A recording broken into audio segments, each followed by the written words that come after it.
ഓരോ പ്രദേശത്തെയും വെട്ടിമുറിക്കും വിധമുള്ള എക്സ്പ്രസ് ഹൈവേകൾക്ക് രൂപം നൽകിക്കൊണ്ടിരിക്കുന്നു. കേരളത്തിലും എക്സ്പ്രസ് ഹൈവേയെ സംബന്ധിക്കുന്ന ഒരു ആലോചന ഒരു ഘട്ടത്തിൽ നടന്നു. ജനകീയമായ ഇടപെടലിലൂടെ അതിനെ ചെറുത്ത് തോൽപ്പിച്ചു കേരളത്തിലെ ജനങ്ങൾ. 100 മീറ്റർ വീതിയിൽ കേരളത്തെ വെട്ടിമുറിച്ച് ജലപ്രഭവ കേന്ദ്രങ്ങളെ ഇല്ലാതാക്കി നമ്മളുടെ കൃഷിയിടങ്ങളെ എന്നേക്കുമായി നശിപ്പിച്ച് രൂപകൽപ്പന ചെയ്യപ്പെട്ട എക്സ്പ്രസ് ഹൈവേ ചവറ്റുകൊട്ടയിലേക്ക് വലിച്ചെറിയപ്പെട്ടു. ആ എക്സ്പ്രസ് ഹൈവേക്ക് സമാനമായി ദേശീയപാതയുടെ വികസനത്തെ പരിവർത്തിപ്പിക്കാൻ ശ്രമിക്കുന്നത് കേരളത്തിന്റെ സ്വഭാവത്തോട്, കേരളത്തിന്റെ മനസ്സിനോട് ചെയ്യുന്ന ഏറ്റവും വലിയ അപരാധമായിരിക്കും. അതുകൊണ്ടാണ് ഇത് എല്ലാ വിധത്തിലും എല്ലാ സ്ഥലത്തിലും എതിർക്കപ്പെടുന്നത്. ഇത് ചെറുക്കപ്പെടേണ്ടതാണ് എന്ന് പറയുന്നത്. നിരവധി മനുഷ്യരെ കുടിയിറക്കി, നിരവധി മനുഷ്യരെ തെരുവിലേക്ക് വലിച്ചെറിഞ്ഞ് അനാഥകളാക്കി മാറ്റി ഈ രാജ്യത്ത് എന്ത് വികസനം കൊണ്ടുവരണമെന്നാണ് വികസനത്തെ മുതലാളിത്ത കാഴ്ചപ്പാടിലൂടെ വ്യാഖ്യാനിക്കുന്നവർ താൽപര്യപ്പെടുന്നത്. വികസനത്തെ ലാഭാധിഷ്ഠിതമായ വീക്ഷണത്തിലൂടെ നോക്കിക്കാണുന്നവർ ആഗ്രഹിക്കുന്നത്.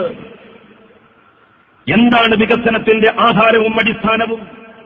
മഹാഭൂരിപക്ഷം വരുന്ന സാധാരണക്കാരായ ജനങ്ങൾക്ക് വികസനത്തിന്റെ ഫലം അനുഭവേദ്യമാകുമ്പോൾ മാത്രമേ അതിനെ യഥാർത്ഥത്തിലുള്ള വികസനം എന്ന് പേരിട്ട് വിളിക്കാൻ നമുക്ക് കഴിയൂ.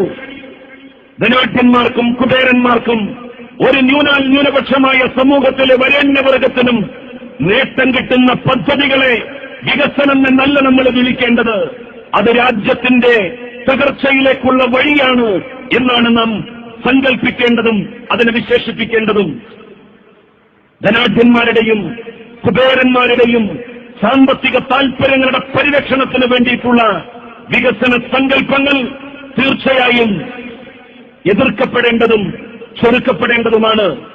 അക്കാര്യത്തിൽ ഒരു തർക്കവും ആർക്കുമുണ്ടാകും എന്ന് തോന്നുന്നില്ല. ദേശീയപാത വികസനവുമായി ബന്ധപ്പെട്ട് മലപ്പുറം ജില്ലയിൽ 1500 കുടുംബങ്ങൾ വഴിയാധാരമാക്കപ്പെടും എന്നിവിടെ പറഞ്ഞു. ശരിയാണ്. ഈ 1500 കുടുംബങ്ങളെ പുനർനിവസിപ്പിക്കുന്നതിന് എന്ത് പദ്ധതിയുണ്ട് എന്നുള്ള ചോദ്യം ഈ ഘട്ടത്തിൽ ഉയർത്തേണ്ടതുണ്ട്.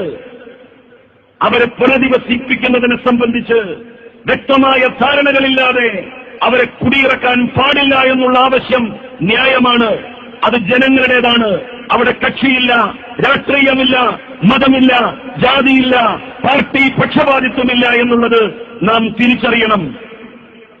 ദേശീയപാത വികസനവുമായി ബന്ധപ്പെട്ട് ഏറെ ആശങ്കകൾ നിലനിൽക്കുന്നു, ഏറെ പരിഭവങ്ങളും പരാതികളും നിലനിൽക്കുന്നു. ജനകീയ സ്വഭാവത്തിൽ അധികാരത്തിൽ വന്നിട്ടുള്ള ഗവൺമെന്റ് തീർച്ചയായും ജനാഭിലാഷത്തെ മാനിച്ചുകൊണ്ട് മുന്നോട്ട് പോകും എന്ന് തന്നെയാണ് നമ്മൾ പ്രതീക്ഷിക്കുന്നത്. അങ്ങനെയല്ലാതെ ഗവൺമെന്റിന് മുന്നോട്ട് പോകാൻ കഴിയില്ല. ഞങ്ങളടക്കമുള്ളവർ ജനങ്ങളുടെ ആശങ്ക, ജനങ്ങളുടെ വിഹ്വലത, ജനങ്ങളുടെ ആവലാതികളും പരാതികളും കേട്ടപ്പോ ജില്ലാ കളക്ടറോട് പറഞ്ഞു, അടിയന്തരമായി ഇതിൽ ഇടപെടണം. ആന്ധ്രയിൽ നിന്നും കർണാടകയിൽ നിന്നും സർവേ എന്ന പേരിൽ ആളുകൾ വന്നുകൊണ്ട് 2ഉം 3ഉം തവണ സർവേ നടത്തുന്നു. 40 മീറ്ററിൽ ഒരു സർവേ, 45 മീറ്ററിൽ മറ്റൊരു സർവേ, 60 മീറ്ററിൽ വേറെ ഒരു സർവേ. ഇങ്ങനെ സർവേകളുടെ കൂലംകുത്തി ഒഴുക്കാണ് കുറച്ച് ദിവസങ്ങളായി നമ്മളുടെ ജില്ലയിലും നമ്മളുടെ പ്രദേശത്തും നടന്നുകൊണ്ടിരിക്കുന്നത്. ഇതനുവദിക്കാൻ ആവില്ല എന്ന് കലക്ടറോട് ഞങ്ങൾ ആവശ്യപ്പെട്ടു.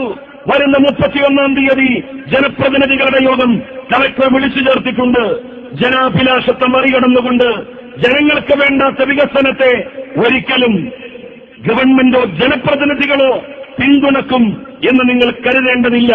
തീർച്ചയായും അത്തരത്തിൽ ജനാഭിലാഷത്തെ മുഖവിലക്കെടുക്കുന്ന ഒരു തരത്തിലേക്ക് കാര്യങ്ങളെ കൊണ്ടുപോകാൻ ഒരു ജനപ്രതിനിധി എന്നുള്ള നിലയിൽ എന്റെ കഴിവിന്റെ പരമാവധി ഞാൻ ശ്രമിക്കുമെന്ന് നിങ്ങളെ സാക്ഷിയാക്കി നിങ്ങളോട് പറയാൻ ഞാൻ ആഗ്രഹിക്കുകയാണ്. പ്രിയപ്പെട്ടവരെ, കഷ്ടപ്പെടുന്നവന്റെ വേദനയും പ്രയാസമനുഭവിക്കുന്നവന്റെ കണ്ണീരും ആ കഷ്ടപ്പാടിന്റെ മേൽ, കണ്ണീരിന് മേൽ പടുത്തുയർത്തപ്പെടുന്ന സൗധങ്ങൾക്ക്, പടുത്തുയർത്തപ്പെടുന്ന വലിയ പാതകൾക്ക്, വലിയ സ്പീഡ് ഹൈവേകൾക്ക് തീർച്ചയായും വളരെ കുറച്ചായുസേ ഉള്ളൂ എന്ന് അനുഭവങ്ങളിലൂടെ നമ്മൾ പഠിച്ചിട്ടുണ്ട്.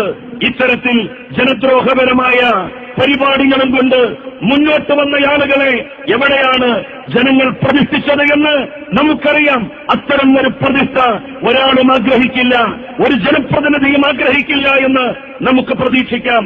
ജനപക്ഷത്തു നിന്നുകൊണ്ട് ജനകീയമായി വികസനത്തിന്റെ സങ്കല്പങ്ങളെയും സ്വപ്നങ്ങളെയും പുനർനിർവചിക്കുവാൻ നമുക്ക് കഴിയണം. നാം നേടിയെടുത്ത അവകാശങ്ങൾ, നാം പോരാട്ടങ്ങളിലൂടെ നേടിയെടുത്ത സമരങ്ങളുടെ നൈരന്തരികമായിട്ടുള്ള ഒഴുക്കിനൊടുവിൽ നേടിയെടുത്തത് ഒരു സുപ്രഭാതത്തിൽ നമുക്ക് നഷ്ടപ്പെടുത്താനാവില്ല. എല്ലാ വിഭാഗം ആളുകളും, പാർട്ടികളും സംഘടനകളും ജനാഭിലാഷത്തെ മുൻനിർത്തി ഈ ജനകീയ പ്രശ്നം ഏറ്റെടുത്ത് നടത്താൻ അനധിവിദൂരമല്ലാത്ത ഭാവിയിൽ മുന്നോട്ട് വരും എന്ന് നമുക്ക് പ്രതീക്ഷിക്കാം.